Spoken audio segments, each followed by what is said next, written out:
So I saw Nosferatu a few weeks ago, and I have some feelings, and I'm going to talk about them for a little while, because they may be tied up in my real feelings. Um, Specifically around Orlok and the way that vampires are talked about. So, Nosferatu is a film about the concept of a vampire, and I think the in a very Parasite sense, it's a question of who is the real vampire. Who is the real vampire in society? Spoiler alert, capitalism's the bad guy, once again. Lily Rose Depp plays Ellen, and Nicholas Hoult plays Thomas, and we kind of see their interaction as a form of justification for why they're the protagonists of the story. They're very classically the heroes of the story. They're the couple that survives and demonstrates the I want to say virtues of the of the world that they live in, and in typical horror fashion, they are the targets of our director's sort of focus, but I don't think that they're necessarily the good guys of the story. We don't see the perspective most of the time of the good guys of our story, because the point of it is that there really are no good guys. I did not see the original film, so do not at me in case I am wrong. But Orlok being a vampire is not explicitly stated, I don't think, anywhere. I think he's just referenced as a dark sorcerer who's engaged with the undead. But specifically, the concept of vampires is something that's intentionally obscure to most of our characters, as opposed to a Dracula story or Castlevania, where the lore of vampires is very well established. Most of our characters know very little about a vampire itself. They just have observed this being this unholy, infernal beast. And I think that the core of it is the blood-sucking. And we see every character being a bloodsucker, being this parasite on society. And I think the direction of 2024's Nosferatu is very much, instead of this is an infernal monster and triumphing over evil, it is a question of who is the real parasite in our society. So we have a couple of different characters that we observe throughout the story, and they kind of are framed as side characters, but I think that they're really a core perspective into what is a bloodsucker in society. What is a villain? Who is kind of at fault? And the answer is everyone. We see absolutely everybody be sort of a parasite, relying on others for their survival. Lily Rose Depp as Ellen Hutter, not Hunter, Hutter, is presented to us as this sort of not part of this group. She is a dark, brooding person who does not fit in with this very Edwardian German high society, whereas Nicholas is someone who understands how to navigate that society, partially because of, he is a lawyer. That joke tells itself. And we see Nicholas's friend's Friedrich, played by Aaron Taylor Johnson, and his wife Stacy. No, I don't. Is she named? She must be named. Hold on. Anna, yes. We see the Harding family as this very well-to-do family in their town. And they're well-to-do because Friedrich is the portmaster, I think. a position in which he's kind of like taking on very minimal responsibility. I don't think we see him working. He's just kind of called whenever there's something to do, but he doesn't actually do anything. So his wife being affluent, Emma, or Anna, God. So the name of the actor is placed above the like position on IMDb, and I'm looking at it right now. So every time I see the character, I'm like, oh, Emma, sure, because that's right next to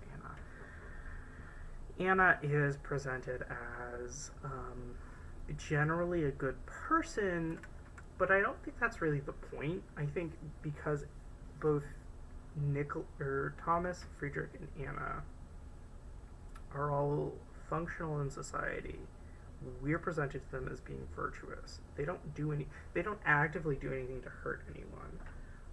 That we see, they're just sort of implied to be sort of present and functioning within their society. But if you peel back that layer, you can kind of see how all of these people rely on others to function. Thomas and Friedrich both rely on the women in their lives for emotional labor. Like, we see Friedrich being completely unable to handle any, like, his own functionality, like being alive without, after Anna's death. And I don't think it's like, you can argue that it's just like the plague, but I think that's more of a metaphor than anything of death. And when Ellen confronts Friedrich towards the end of the movie, we can kind of see Ellen finally coming into her senses of like, no, I'm not this person that relies on others. Even though up until that point, Ellen functions as a typical Edwardian woman of the time period, or at least a high nobility person, of relying on her husband for social status, for her own survival. And I think in that moment, it is her denouncing that, and I think that is the opposite of Orlok. I think Orlok, however, is very aware of what he is doing. He is very honest about what he's doing, and I think that is the thing that he is hated for. Not the blood, not being, a walking corpse, but more so that he is honest about relying and feeding off of others and their accomplishments for his survival. I think everyone else in this story is ultimately in denial about it. I mean, we even see our knockoff Van Helsing, Professor von France, is aware of what he is. He is aware that he relies on others, and I think that those two play off of each other. Even at the end, when he sort of tricks everyone into having a private moment with Ellen, I think he knows that he has a misunderstanding about what he's doing. He knows that Ellen is going to sacrifice herself. He has come to that conclusion. And he knows that he is going to have to allow this.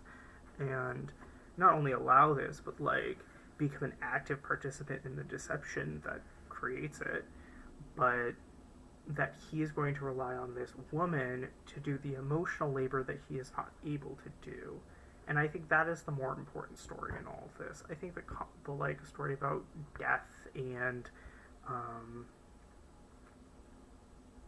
how people function in against their own mortality is one aspect of it. But I think putting the emotional labor and putting all of the work on others, our very need to survive on other people.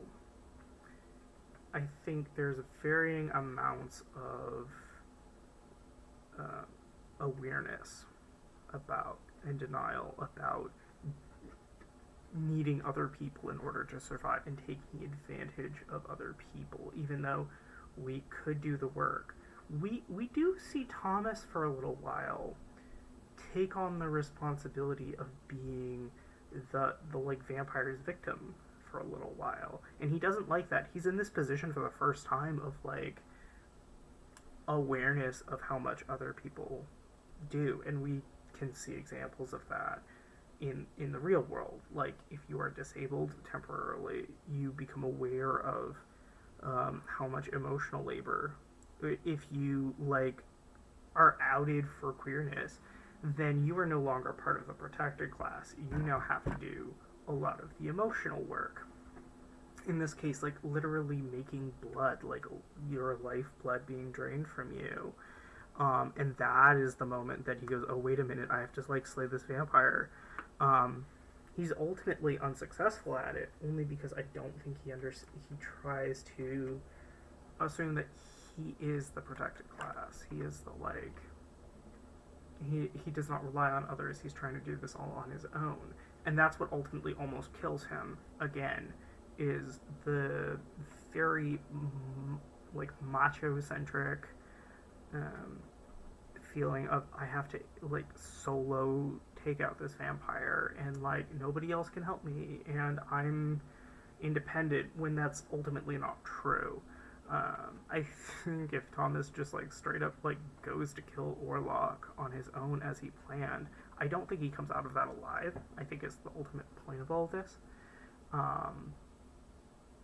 It is his emotional labor that he puts on Ellen, and every single other person does this. And once those sources of things that you feed on in order to survive are removed, we see that with Friedrich and Anna.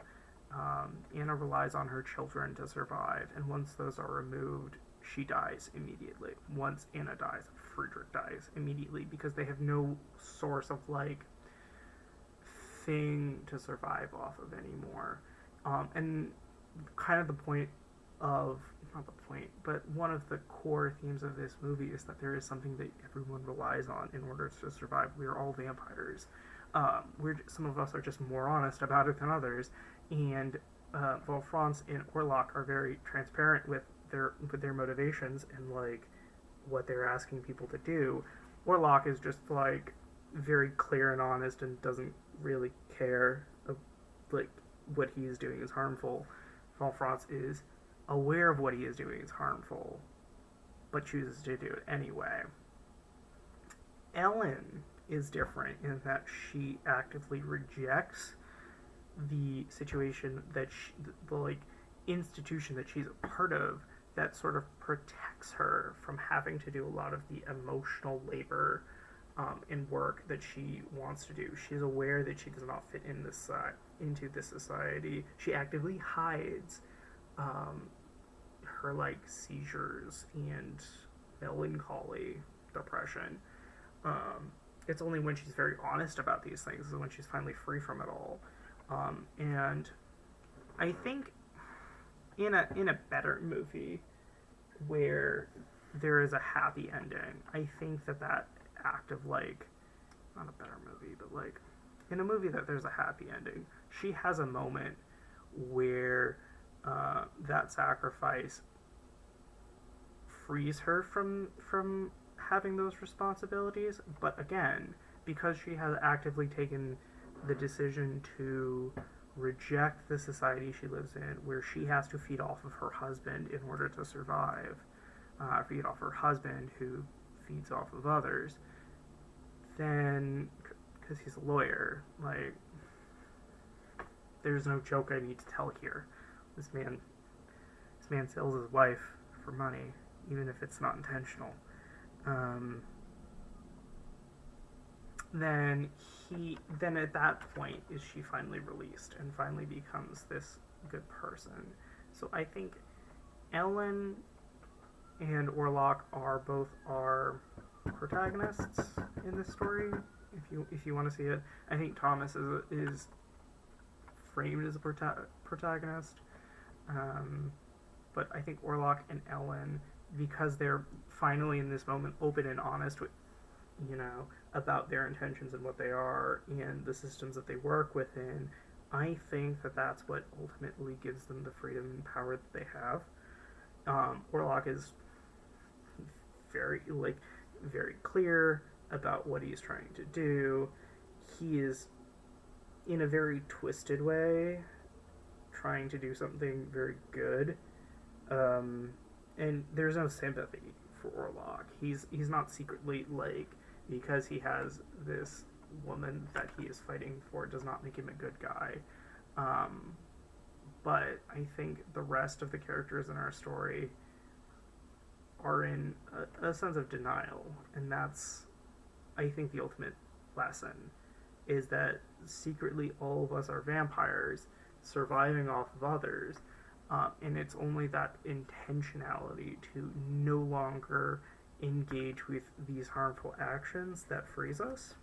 It's just, in this particular situation, it ultimately ends in Ellen's death because the society that she lives in and the community that she lives in, I'm not talking about like Edwardian Germany, I'm talking about her friends or family, have actively decided to kill her and sacrifice her instead, because she's no longer part of this, what's the word I'm looking for? Part of this society that's like taking advantage of others, and all what they do. So, yeah, Ellen is a good person. We knew that, but I don't think she's.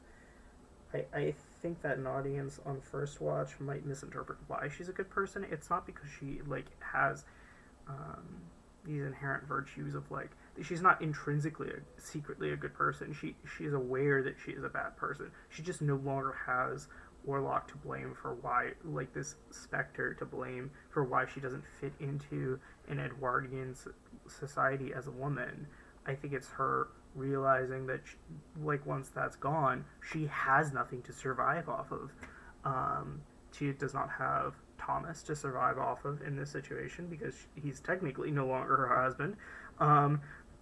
But she can't keep going, and she makes a sacrifice in her eyes, which I don't know if that's the ultimate message of this movie. I think that Ellen technically could have survived outside of all of this, but chooses to do this instead.